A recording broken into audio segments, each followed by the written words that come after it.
तुर्क सदर रजब Tayyip Erdogan का हैरान कौन इकदाम, ऐलान होते ही लेरा की कदर में 30% इजाफा।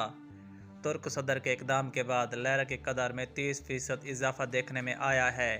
आज इस पर माशी माहिरीन भी हैरान रह गए।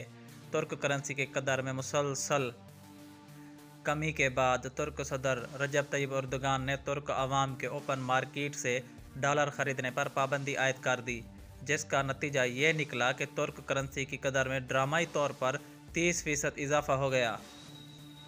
काबीना के हफ्तावार इजलास के बाद एर्दोगान सरकारी टीवी पर अपनी नई इक्तसादी तजावीज़ का ऐलान करने के लिए आए तो उस वक़्त लेरा 10% नीचे ट्रेड कर रहा था। नई माशी पॉलिसी का ऐलान करते हुए तुर्क सदर ने तुर्क अवाम को अपनी बचत किसी भी गैर मुल्की करेंसी में तब्दील करने से रोक दिया। वाज़ेह रहे कि तुर्क सदर रजब तैयब एर्दोगान शरह सूद में इजाफे के मुखालिफ थे। तुर्की के सरकारी टीवी पर चलने वाले तुर्क सदर के बयान के मुताबिक मुस्लिम अकीदे ने इन्हें शरह सूद में इजाफे से रोक रखा है। तुर्क चैनल के मुताबिक तुर्क सदर का कहना था कि हम शरह सूद में कमी करते जा रहे हैं, जिससे किसी और चीज़ की तवक्को ना रखें। बाहैसियत मुसलमान मैं वही करूँगा जो हमारा दीन कहता है। रजब तैयब एर्दोगान ने माजी में भी कहा था कि उनके नज़दीक शरह सूद महंगाई को कम करने की बजाय इसमें इजाफे का बायस बनती है।